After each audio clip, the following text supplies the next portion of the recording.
చంద్రబాబు నాయుడు గారు అదేవిధంగా నారా లోకేష్ గారు చెప్పే నీతులు వేరే వాళ్ళకే తప్ప వీళ్ళు పాటించరు. కొంతకాలంగా చంద్రబాబు నాయుడు గారు ఎక్కువ మంది పిల్లల్ని కనాలని చెప్పేసి విస్తృతంగా ప్రచారం చేస్తున్నాడు.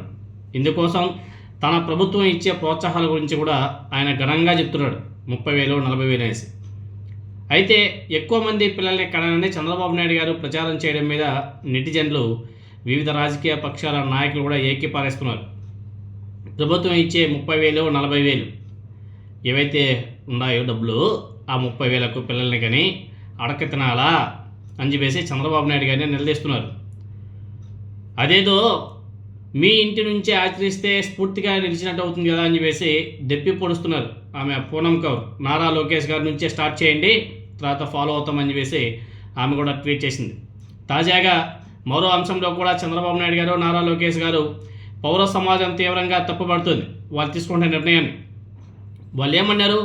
16 సంవత్సరాల లోపు పిల్లలకు సోషల్ మీడియా వినియోగంపై నిషేధం విధించాలి, ఈ మేరకు విధి విధానాలను కూడా కసరత్తు చేస్తాము అని చెప్పేసి చంద్రబాబు నాయుడు గారు అదేవిధంగా నారా లోకేష్ గారు ప్రకటించడం కూడా జరిగింది. అదేదో కంట్రీలో బ్యాన్ చేశారంట, అందుకని చెప్పేసి ఆ దేశాన్ని స్ఫూర్తిగా తీసుకొని ఏపీలో కూడా బ్యాన్ చేస్తామని చెప్పేసి చెప్పడం జరిగింది. ఈ విషయం మీద దావోస్ సదస్సులో లోకేష్ గారు ప్రకటించడం, ఆస్ట్రేలియాలో ఇప్పుడు గుర్తొచ్చింది, ఆస్ట్రేలియాలో మాదిరిగా 16 ఏళ్ల లోపు పిల్లలకు సోషల్ మీడియా వినియోగంపై ఆంక్షలు విధించే ఆలోచనలో ఉన్నట్టు నారా లోకేష్ గారు చాలా గొప్పగా చెప్పుకున్నాడు.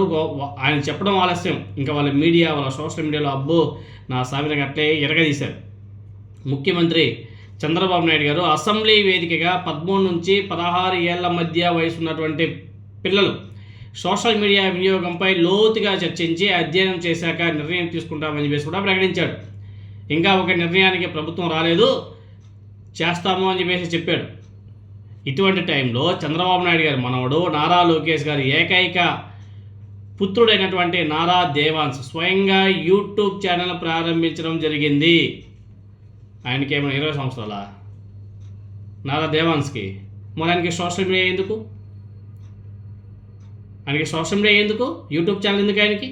వీళ్ళేగా చెప్పారు 13-16 సంవత్సరాల పిల్లలు సోషల్ మీడియా వాడకూడదని చెప్పేసి. మళ్ళీ ఎందుకు నారా లోకేష్, నారా దేవాన్స్కి యూట్యూబ్ ఛానల్? ఆ ఛానల్ పేరు డినో డిట్స్.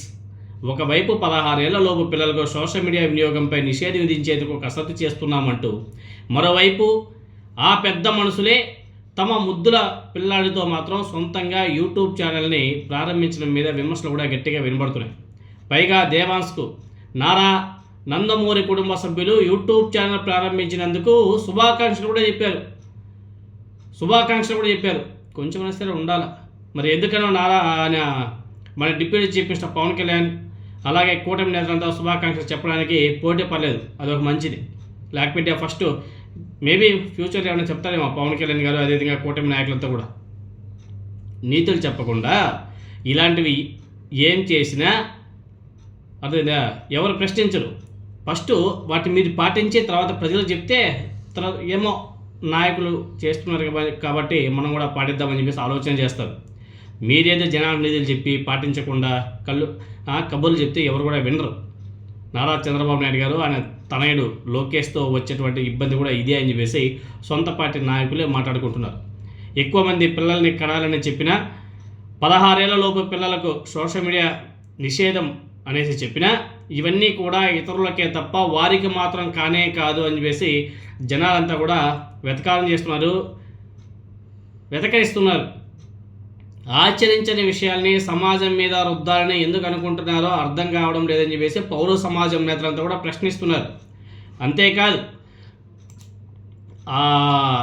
నారా లోకేష్కి అదేవిధంగా నారా దేవాన్స్కి మధ్య జరిగినటువంటి ఒక సంభాషణ మీరందరూ కూడా చూశారు. మొత్తం ఇంగ్లీష్లో కన్వర్జేషన్ ఉంది, మొత్తం ఇంగ్లీష్ కదా.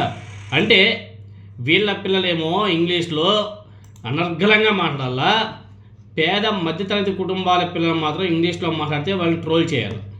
అదే కదా Telugu Desam party social media, Janasena party social media, బుల్లితెర కమీడియన్స్కి అందరికీ కూడా ఒక సూటి ప్రశ్న.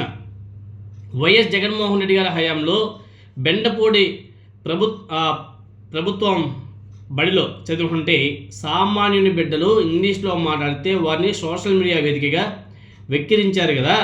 అలాగే పొట్టకూటి కోసం వేషాలు వేసుకొని బ్రతికే చిన్న చిన్న కమెడియన్లు సైతం బుల్లితెర వేదికగా ఆ పిల్లల్ని హేళన చేశారు కదా. మరి బాబు గారి మనవడు తన తండ్రి లోకేష్తో ఇంగ్లీష్లో మాట్లాడారు కదా నారా దేవాన్స్. బాబు గారి మనవడిని ట్రోల్ చేసే దమ్ముందా ఈ పచ్చ మీడియాకి, అదేవిధంగా ఈ బుల్లితెర నటులకి, అదేవిధంగా తెలుగుదేశం పార్టీ సోషల్ మీడియాకి, జనసేన పార్టీ సోషల్ మీడియాకి? అంటే నిరుపేద వర్గాల నుంచి వచ్చేటువంటి పేద పిల్లలు ఇంగ్లీష్లో మాట్లాడితే మీరు ఎందుకు తట్టుకోలేకపోతున్నారు? వాటికి మాత్రం సమాధానం చెప్పరు. ఒకసారి మీ గుండెల మీద చేసుకొని చెప్పండి, మీరు చేసింది సమంజసమేనా? ఇప్పటికైనా సరే సిగ్గుపడి ఆ పేదవారి పిల్లల్ని ఎవరైతే ట్రోల్ చేశారో ఆ పేదవారి పిల్లలకు క్షమాపణ చెప్పండి. ప్రపంచంతో పోటీ పడాలంటే ఇంగ్లీష్ మీడియం తప్పనిసరి అని చెప్పేసి రీసెంట్గానే ఏపీ హైకోర్టు కూడా చెప్పడం జరిగింది. కాబట్టి ఇంగ్లీష్ మీడియం తప్పనిసరి అన్నది కాస్త మీ నోటి ద్వారా చెప్పి మీ పాపానికి ప్రాయశ్చిత్తం చేసుకోండి మీరే. ముఖ్యంగా బుల్లితెరపై బ్రతుకుతున్న చిన్న చిన్న నటులకు, కమీడియన్స్కి ఒక రిక్వెస్ట్: మీ పొట్టకూటి కోసం వేషాలు వేసుకొని బ్రతకండి, అది మీ వృత్తి, అందులో ఏమాత్రం తప్పు లేదు. అయితే పేద మధ్యతరగతి కుటుంబాన్ని చూసుకుంటే పిల్లలు ఇంగ్లీష్ మీడియంలో చదివితే, ఇంగ్లీష్లో మాట్లాడితే వాళ్ళని మీరు ట్రోల్ చేసినటువంటి విధానం సిగ్గుసేటు. మీ దానికి క్షమాపణ కూడా చెప్పాల్సిన అవసరం కూడా ఉంది. అయితే పేద మధ్యతరగతి ప్రజలకు విద్యా వైద్యాన్ని చేరువ చేసినట్టు వైఎస్ జగన్మోహన్ రెడ్డి గారి పైన, ఆ ఫలాలని అనుభవించే ఆనందంగా ఉన్నటువంటి పేదలపైన పనికిమాల సెటర్లు వేయడం మానుకోండి. లేదంటే పేద మధ్యతరగతి ప్రజలు మీకు తగిన విధంగా బుద్ధి చెప్పే రోజులు కూడా దగ్గరలోనే ఉన్నాయి.